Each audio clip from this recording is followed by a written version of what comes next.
નમસ્કાર વિદ્યાર્થી મિત્રો, હું હેમાંગી ગોહિલ મારી યુટ્યુબ ચેનલ એજ્યુકેશન પ્લાનેટમાં આપનું હાર્દિક સ્વાગત છે।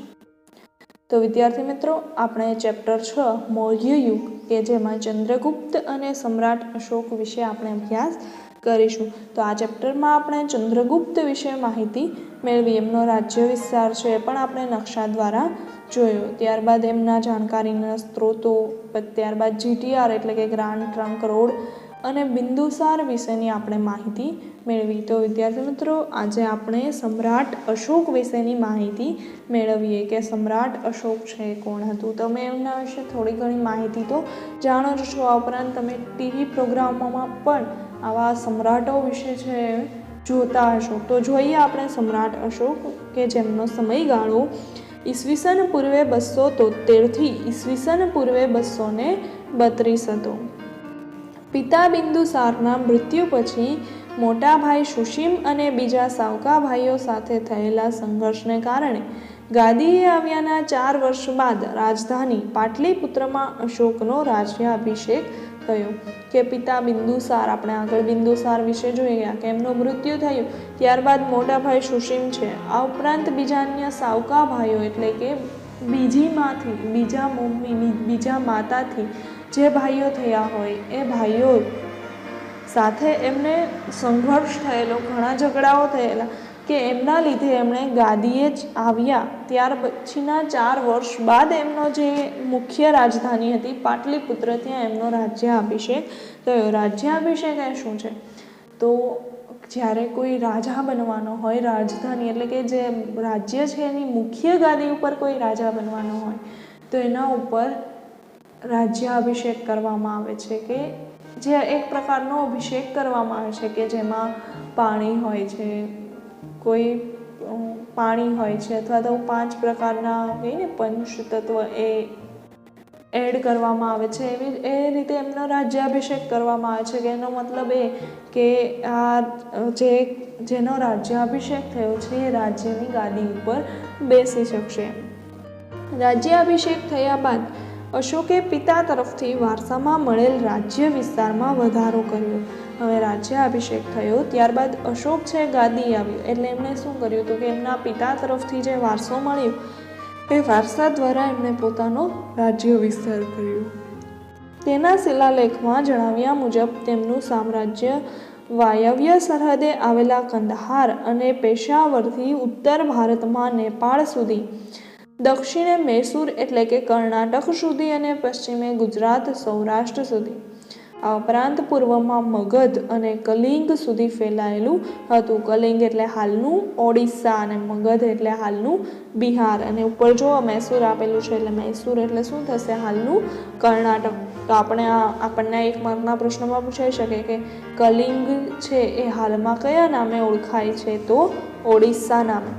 જો ફરીથી જોઈએ કે ક્યાં સુધી એમનું રાજ્ય ફેલાયેલું હતું, તો સામ્રાજ્ય એમનું ક્યાં સુધી ફેલાયેલું હતું? વાયવ્ય સરહદે કંદહાર અને પેશાવરથી ઉત્તર ભારતમાં નેપાળ સુધી, ત્યારબાદ દક્ષિણમાં કર્ણાટક એટલે કે મૈસૂર અને પશ્ચિમમાં આપણા ગુજરાત સૌરાષ્ટ્ર સુધી, ત્યારબાદ પૂર્વમાં મગધ એટલે કે હાલનું બિહાર અને કલિંગ એટલે કે હાલનું ઓડિશા, ત્યાં સુધી એમનું રાજ્ય ફેલાયેલું હતું। હવે અહીંયા આપણને કલિંગનું યુદ્ધ અને અશોકનું હૃદય પરિવર્તન, આપણને અહીંયા એક યુદ્ધ વિશે આપેલું છે કે જેમાં સમ્રાટ અશોક છે એ યુદ્ધ કરે છે અને પણ યુદ્ધ બાદ એને પસ્તાવો થાય છે અને પશ્ચાતાપ થાય છે। શું કામ? તો આપણે જોઈએ સૌપ્રથમ આ યુદ્ધ વિશે, કલિંગનું યુદ્ધ અને અશોકનું હૃદય પરિવર્તન। તો મગધની પડોશમાં આવેલ કલિંગ એટલે કે હાલનું ઓડિશા નંદ રાજાઓના સમયમાં મગધ સામ્રાજ્યનો જ એક ભાગ હતું। કે નંદ રાજા હતા ત્યારે આ જે કલિંગ છે એ મગધનું જ એક ભાગ હતો, પરંતુ મૌર્ય શાસનની સ્થાપના સમયે તે સ્વતંત્ર થઈ ગયેલું। પરંતુ મૌર્ય શાસન હતું એ સમયે સ્વતંત્ર થઈ ગયું। કલિંગને ફરીથી મગધ સામ્રાજ્યનો ભાગ બનાવવાની મહત્વાકાંક્ષા રાખનાર અશોકે રાજ્યાભિષેકના રાજ્યાભિષેક થયું એ પછીના 8મા વર્ષે કલિંગના રાજા જયંત સાથે યુદ્ધ જાહેર કર્યું. હવે અશોકનો હેતુ શું હતો કે મગધમાંથી જે કલિંગ રાજ્ય છૂટું પડ્યું છે એને ફરી એ જ સામ્રાજ્યમાં જોડી દેવું. એટલે એ માટે જે અશોક રાજા છે એમણે એમના રાજ્યાભિષેક પછીના 8મા વર્ષે કલિંગના રાજા જયંત હતા એમની સાથે યુદ્ધ જાહેર કર્યું.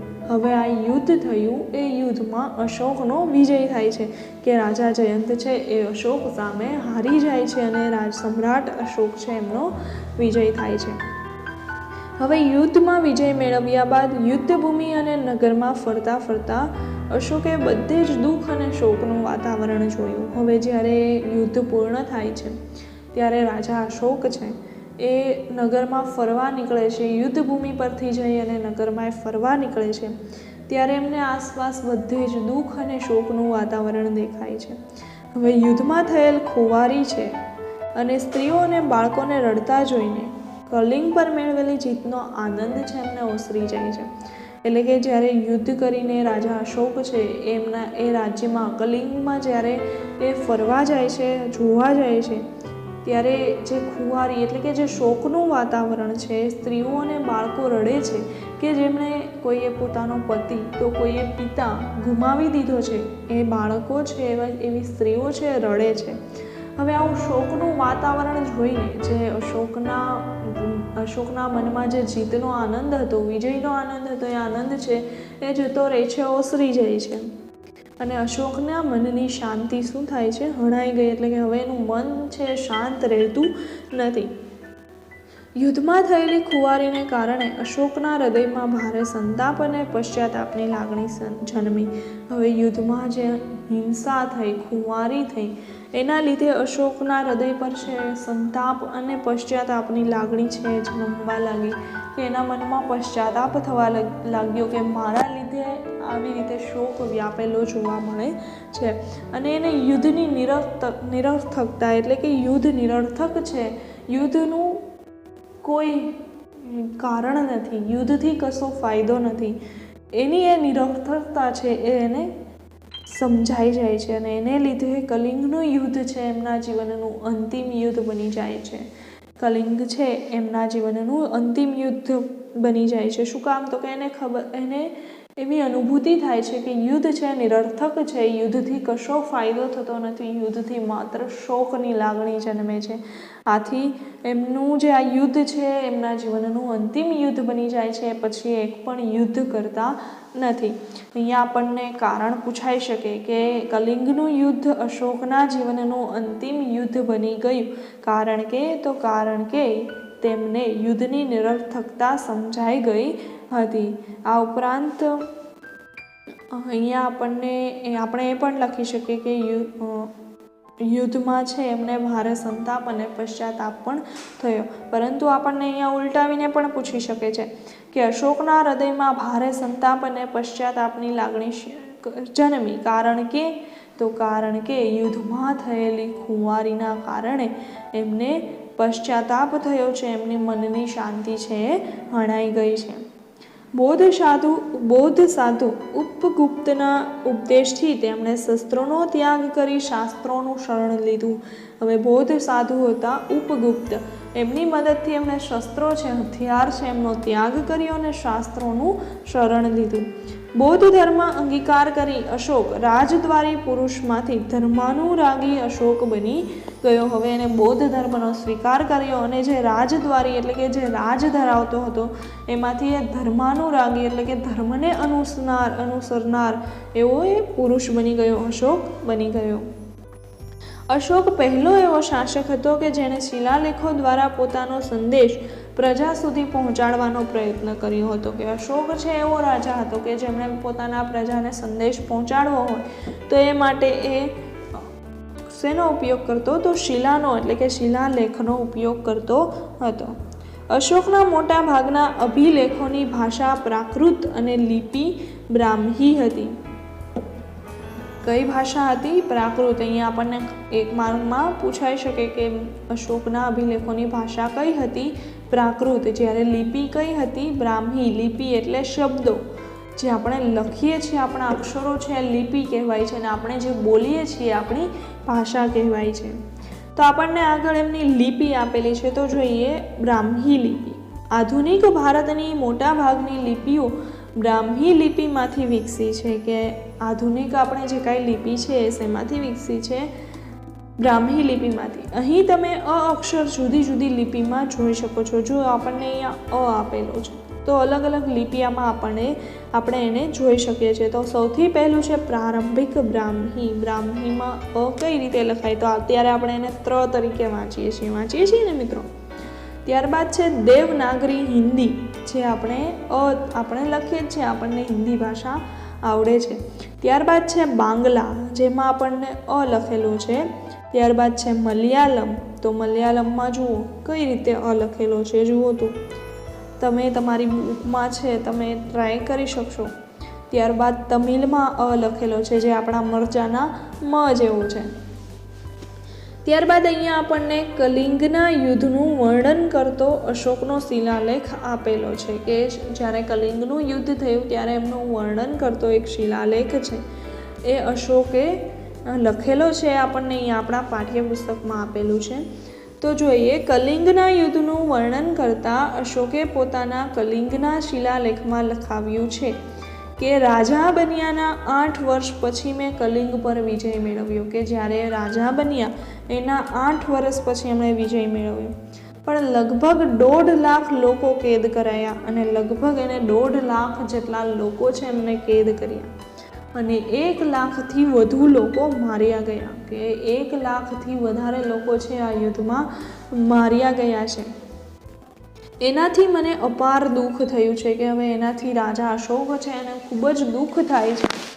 જે લોકો પોતાના સગા સંબંધીઓ અને મિત્રોને ખૂબ ચાહે છે તથા પોતાના દાસો અને મૃતકો પ્રત્યે દયાવાન હોય છે, તે પણ યુદ્ધમાં માર્યા જાય છે અથવા પોતાના સ્નેહીજનોને ખોઈ બેસે છે. કે જેમને દયા આવે છે, જે ખૂબ જ ચાહે છે એવા એમના સગા સંબંધીઓ છે, મિત્રો છે, અથવા તો કોઈ મૃતકો પ્રત્યે દયાવાન છે, તો એવા લોકો પણ યુદ્ધમાં મરી જાય છે. અને અથવા તો પોતાના સ્નેહીજનો, એવા લોકો છે પોતાના જ સ્નેહીજનોને આવા યુદ્ધમાં ખોઈ બેસે છે. તેનાથી મને પશ્ચાતાપ થઈ રહ્યો છે. હવે મેં ધમ્મ પાલન કરવાનો અને અન્ય લોકોને તેનો ઉપદેશ આપવાનો નિશ્ચય કર્યો છે. ધમ્મ એટલે ધર્મ. તો કે આ જે કાંઈ થયું એનાથી મને ખૂબ જ પશ્ચાતાપ થયો છે.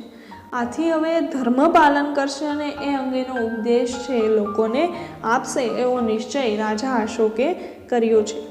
હું માનું છું કે ધર્મના માધ્યમથી લોકોના દિલ જીતવા એ જબરદસ્તીથી વિજય મેળવવા કરતાં વધારે સારું છે. કે એવું માને છે કે ધર્મના માધ્યમથી લોકોના દિલ જીતવા અને જબરદસ્તીથી વિજય મેળવવો એ બંનેમાં સારું શું છે? તો કે ધર્મના માધ્યમથી લોકોના દિલ જીતવા. હું આ અભિલેખ ભવિષ્ય માટે એક સંદેશ રૂપે કોતરાવી રહ્યો છું. કે એમણે આ અભિલેખ છે એક સંદેશ માટે કોતરાવ્યો છે કે મારા પછી મારા પુત્રો અને પૌત્રો પણ યુદ્ધ ના કરે અને ધર્મનો ફેલાવો કેવી રીતે કરી શકાય એ અંગે એમણે વિચારવું જોઈએ. ધમ્મ સંસ્કૃત શબ્દ ધર્મનું પ્રાકૃત રૂપ છે. જો આપણને નીચે આપ્યું છે ધમ્મ એટલે ધર્મ. તો અશોકનું માનવું એવું છે કે મારા પુત્રો અને એમના પુત્રો એટલે કે પૌત્રો એમની જે કાંઈ પેઢી છે આગળ જતાં પણ એ પણ યુદ્ધનો ત્યાગ કરી અને ધર્મનો આગ્રહ રાખે, ધર્મનો ફેલાવો કરે, એ માટે આ અભિલેખ છે એ કોતરાવી રહ્યા છે. હવે વિદ્યાર્થી મિત્રો, અહીંયા આપણને એક વિચારોનું કોષ્ટક આપેલું છે. તો શું વિચારવાનું કહ્યું છે? જુઓ કે કલિંગના યુદ્ધ પછી અશોકના વિચારોમાં શું પરિવર્તન આવ્યું. હવે કલિંગનું યુદ્ધ થયું એ પછી અશોકના વિચારોમાં શું પરિવર્તન આવ્યું? તો આપણે જોયું આગળ છે, આપણે જોયું કે એમને પશ્ચાતાપ થયો. તો હવે આપણે થોડુંક જાણીએ. ચલો, તો કલિંગનું યુદ્ધ થયું ને વિદ્યાર્થી મિત્રો, એ પછી અશોકના હૃદયમાં ખૂબ જ સંતાપ અને પશ્ચાતાપ અનુભવ્યો. યુદ્ધ છે નિરર્થક છે એમને સમજાઈ ગયું, જે આપણે આગળ પણ જોયું. અને એમણે શું નિશ્ચય કર્યો કે હવે જીવનભર ક્યારેય યુદ્ધ નહીં કરે. હવે આનાથી એનું શું થયું છે? હૃદય પરિવર્તન થઈ ગયું છે કે હવે યુદ્ધમાં ક્યારેય નહીં ભાગ લે. લોકોને ભયથી નહીં પણ પ્રેમથી જીતવા, એવું એ માને છે. શેનાથી? ભયથી નહીં, એટલે કે ડરાવીને વિજય મેળવી લેવો, એના કરતાં એમને પ્રેમથી ધર્મનું પાલન કરાવવાનું અશોક છે એ વિચારે છે. એવા એ લોક ઉપયોગી કાર્યો કરવાનો એમણે શું કરી લીધો છે? નિર્ણય કરી લીધો છે. અશોક ધર્મપ્રેમી બની ગયો છે, કે અશોક છે ધર્મને પ્રેમ કરે છે, ધર્મથી જ લોકોને પ્રેમ કરવા માટે આકર્ષે છે. તેણે રાજ્યમાં હિંસા બંધ કરાવી દીધી. સમગ્ર જીવન બુદ્ધના શરણે મૂકી બૌદ્ધ ધર્મનો પ્રચાર કર્યો, કે એમણે હિંસા છે છોડી દીધી અને બૌદ્ધ ધર્મનો એમણે પ્રચાર કર્યો છે. તેણે પોતાના બાળકોને બૌદ્ધ ધર્મના સંસ્કારો આપ્યા. હવે એમના જે કાંઈ બાળકો હતા એણે બૌદ્ધ ધર્મનો ફેલાવો કર્યો, એમના સંસ્કારો આપ્યા. આમ કલિંગના યુદ્ધ પછી અશોક બૌદ્ધ ધર્મનો પ્રચારક અને ઉપદેશક બની ગયો. આવી રીતે અશોકના વિચારોમાં શું પરિવર્તન આવ્યું? તો કે એને ધર્મનું પાલન કરવાનું છે અને ધર્મથી જ એ આગળ વધે છે, એમનો પ્રચારક બને છે અને એમનો ઉપદેશક બની જાય છે. તો કલિંગના યુદ્ધથી અશોકના વિચારોમાં શું પરિવર્તન આવ્યું? તો એમને યુદ્ધની નિરર્થકતા સમજાય અને ભયથી નહીં પણ પ્રેમથી લોકોને જીતવા એ પણ એ સમજી જાય છે અને બૌદ્ધ ધર્મનો પ્રચાર અને પ્રસાર કરવા લાગે છે. આગળ આપણને આપ્યું છે કે ગુજરાતના જૂનાગઢમાં ગિરનાર પર્વત તરફ દામોદર કુંડ જતા અશોકનો શિલાલેખ મળી આવ્યો છે. અશોકનો શિલાલેખ ક્યાં મળી આવ્યો છે? તો કે જૂનાગઢમાં. કઈ જગ્યાએ? તો કે ગિરનાર પર્વત તરફ દામોદર કુંડ જતા અશોકનો શિલાલેખ મળી આવ્યો છે, જે પ્રાકૃત ભાષામાં લખાયેલ છે. આ શિલાલેખમાં 3 રાજવીઓના લેખો છે. આ લેખ રાજા મહાક્ષત્રપ રુદ્રમાનો છે. કોનો છે આ લેખ? રાજા મહાક્ષત્રપ રુદ્રમાનો. આ લેખમાં મૌર્ય રાજા ચંદ્રગુપ્તના રાષ્ટ્રીય પુષ્યગુપ્ત દ્વારા નિર્માણ કરવામાં આવેલ સુદર્શન તળાવ અને અશોકના રાષ્ટ્રીય યવનરાજ દ્વારા સિંચાઈ માટે તેમાંથી નહેરો કાઢવાની વિગતો આપવામાં આવેલ છે. કે બાકીના જે 2 લેખો છે એમાં એને સૂચનો આપેલા છે. તો એક લેખ કોનો છે? રુદ્રમાનો, અને બીજો છે પુષ્યગુપ્તનો, જે ચંદ્રગુપ્તના રાષ્ટ્રીય હતા. રાષ્ટ્રીય એટલે રાજ્યપાલ. અત્યારે આપણે રાજ્ય સંભાળવા માટે રાજ્યપાલ હોય છે, એનો વહીવટ કરવા માટે રાજ્યપાલ હોય છે. એ જ રીતે એ સમયમાં જે વહીવટી કાર્ય કરતો એમને રાષ્ટ્રીય તરીકે ઓળખવામાં આવતો. આગળ આપણને કહ્યું છે જે સ્થળોએ અશોકના શિલાલેખો મળ્યા છે તેની વધુ માહિતી માટે નકશા 6.2નો અભ્યાસ કરો. આપણે આગળ નકશો જોયો તો આ નકશામાં જુઓ અભિલેખો મળેલ સ્થળો. તો આપણે આગળ છે દરેક સ્થળોની ચર્ચા પણ કરી હતી. તો આ દરેક સ્થળોએ છે એ અભિલેખો મળેલા છે. ત્યારબાદ વિદ્યાર્થી મિત્રો આપણને હજી એક વિચારોનું કોષ્ટક આપેલું છે કે નકશાનો અભ્યાસ કરી તમારા શિક્ષકની મદદથી નીચેના પ્રશ્નોના જવાબ તમારી નોટબુકમાં લખો. તો આપણે લખવાના તો નથી, પરંતુ આપણે જાણીએ કે આ સવાલના જવાબો શું હોય છે. તો પહેલો સવાલ છે અશોકના શિલાલેખો ક્યાંથી મળી આવ્યા છે અને આ સ્થળો વર્તમાન સમયમાં ક્યાં આવેલા છે તે શોધો. આપણને 2 સવાલો આપેલા છે કે અશોકના શિલાલેખો છે એ ક્યાંથી મળી આવ્યા છે અને વર્તમાન સમયમાં ક્યાં આવેલા છે. તો આપણને અશોકના શિલાલેખો છે ને વિદ્યાર્થી મિત્રો એ ભારત, પાકિસ્તાન, અફઘાનિસ્તાન, બાંગ્લાદેશ આ ઉપરાંત નેપાળમાંથી મળી આવ્યા છે. અને આ સ્થળો છે એ વર્તમાન સમયમાં કઈ જગ્યાએ છે તો જોઈએ. સૌપ્રથમ આપણને બૃહદ શિલાલેખ મળી આવ્યો છે કે જે મનસેહરા એટલે કે વર્તમાન સમયનું પાકિસ્તાન કે જ્યાંનો હજારા જિલ્લો. ત્યારબાદ શાહબાઝગઢી એટલે કે પેશાવર કે જ્યાં ક્યાં આવેલું છે પાકિસ્તાનમાં. એ સમયમાં એ શાહબાઝગઢી તરીકે ઓળખાતું. કયું સ્થળ? તો કે પેશાવર. ત્યારબાદ છે કાલસી એટલે કે હાલનો દેહરાદૂન જિલ્લો જે ઉત્તરાખંડમાં આવેલો છે. ત્યારબાદ છે ગિરનાર કે જે જૂનાગઢ એટલે કે ગુજરાત. ત્યારબાદ ધોલી અને ચોગઠ કે જે પુરી અને ઝંઝામ જિલ્લો જે ઓડિશામાં આવેલો છે. ત્યારબાદ એરગુડી એટલે કે કુર્નલ જિલ્લો કે જે આંધ્રપ્રદેશમાં આવેલો છે. ત્યારબાદ સોપારા એટલે કે થાણા જિલ્લો જે મહારાષ્ટ્ર એટલે કે મુંબઈ નજીક આવેલો છે.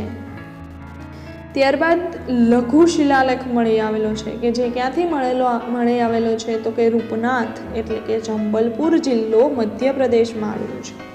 ત્યારબાદ ગુજરાત જે દંતિયા જિલ્લો કે જે મધ્યપ્રદેશમાં આવેલો છે. ત્યારબાદ સહસારામ જે બિહારમાં આવેલું છે. ત્યારબાદ ભભુ વિરાટ એટલે કે હાલ જયપુર જિલ્લો અને રાજસ્થાનમાં આવેલું છે.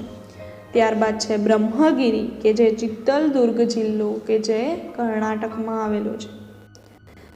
ત્યારબાદ છે સ્તંભલેખ. તો જોઈએ ત્યારબાદ મળી આવેલો શિલાલેખ કયો છે તો કે સ્તંભ શિલાલેખ છે કે જે સાંચી એટલે કે રાયસન જિલ્લો મધ્યપ્રદેશમાં મળી આવેલ છે. ત્યારબાદ સારનાથ એટલે કે હાલનું વારાણસી ઉત્તર પ્રદેશમાં આવેલું છે. ત્યારબાદ કૌસંબી હાલનું પ્રયાગરાજ જે ઉત્તર પ્રદેશમાં આવેલું છે. ત્યારબાદ મીમદે જે નેપાળમાં આવેલું છે. ત્યારબાદ મેરઠ જે ઉત્તર પ્રદેશમાં આવેલું છે. ત્યારબાદ રામપુરવા એટલે કે ચંપારણ જિલ્લો કે જે બિહારમાં આવેલો છે. આમ ઘણા બધા એવા સ્થળો છે કે જ્યાંથી આપણને અશોકના શિલાલેખો મળી આવેલા છે. તો વિદ્યાર્થી મિત્રો, આ માહિતી આપણે માત્ર જાણવા પૂરતી છે, આપણને કોઈ પરીક્ષામાં પૂછી શકે નહીં, પરંતુ આપણે જાણીએ કે આવા શિલાલેખો છે આપણને ક્યાંથી મળે છે. તો વિદ્યાર્થી મિત્રો, જો તમને એવું લાગે તો ફરીથી આ લેક્ચર જોઈ અને આ શિલાલેખોની માહિતી છે એ તમે જાણવાનો પ્રયત્ન કરજો. તો વિદ્યાર્થી મિત્રો, આજ માટે એટલું. આપણે આગળના વિડીયો લેક્ચરમાં જોઈશું ધર્મ પ્રચારક તરીકે અશોક. ત્યાં સુધી વિદ્યાર્થી મિત્રો આપણે વાંચન કરતા રહીશું અને ફરી મળીશું આગળના વિડીયો લેક્ચરમાં. પરંતુ વિદ્યાર્થી મિત્રો, ટૂંક સમયમાં તમારી પરીક્ષા છે શરૂ થવાની છે, તો પરીક્ષાલક્ષી વાંચન છે એ કરતા રહેજો. ફરી મળીશું આગળના વિડીયો લેક્ચરમાં.